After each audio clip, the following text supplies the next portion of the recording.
we begin with telling us about your family, where you were born, where you grew up, what you saw around you. It's also a kind of documentation of social history of the period.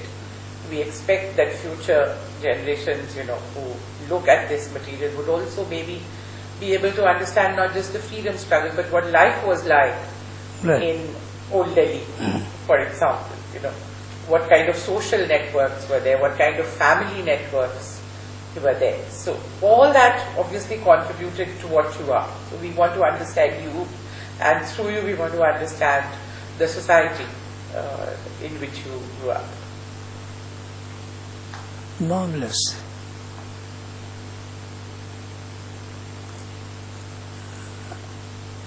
My mother came from a village in Alwar in Rajasthan.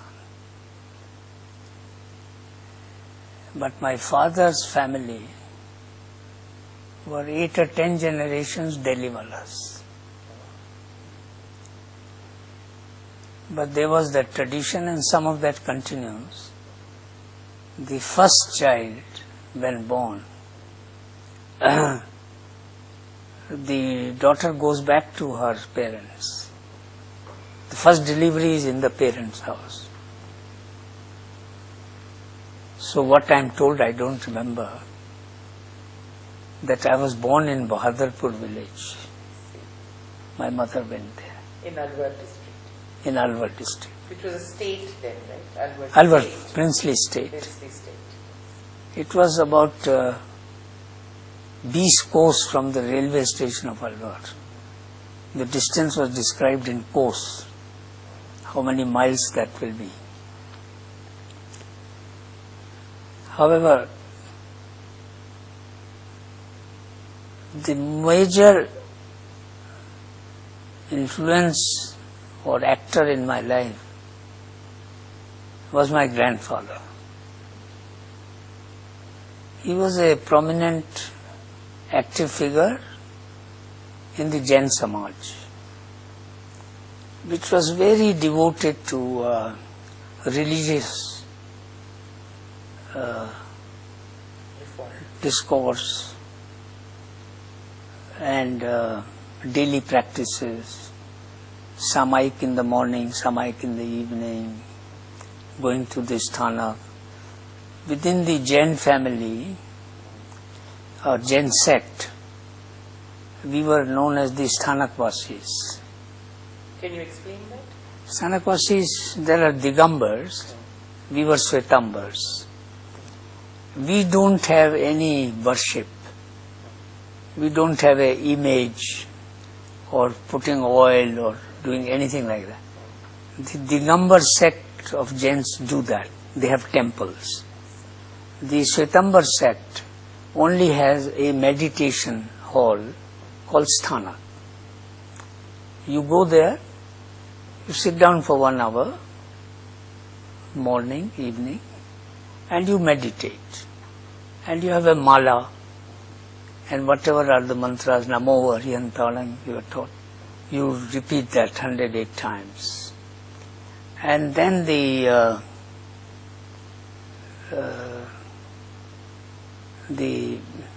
Maharajas, they are called, the Gurus, the Swamis, they will give a Vyakhyan after the Samai from the Jain scriptures. And what I recall is, there was a tradition that the Shrotas, the big people who are there from the community, they will ask questions, they will enter into a debate. And so it was not just a one-sided affair, but one learned. They say, why this, why that, why not this? And ours was a joint family where the parents were not in charge of their children. They were the grandparents. My father and my mother never came into my affair. What clothes I wear, going to the school, what I ate, we slept. We slept in one razai, big razai, under grandfather on one side, grandmother on the other side, and we little to choose in between, teasing each other. And there was no direct entry of the parents into our affairs. So all my uncle's children, my father's, we were one, woven into one. And that I remember, I recall now with pleasure, that was one of the most profound orientation or training or exposure of mine.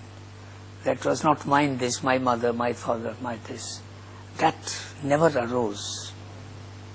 At a trivial level, if my shoe broke and I wanted a new shoe, grandfather will say, take one day when everybody's shoe is broken.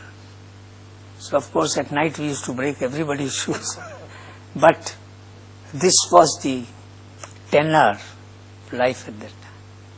First time when I became aware of my father, special days, I woke up in the morning, we used to sleep on the roof. There was police all over the place. We opened and we saw the police, we closed our eyes. We didn't know what was happening.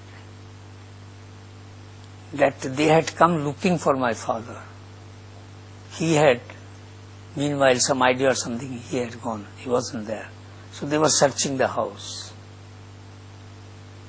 And this repeated several times in my childhood. So we got used to the police.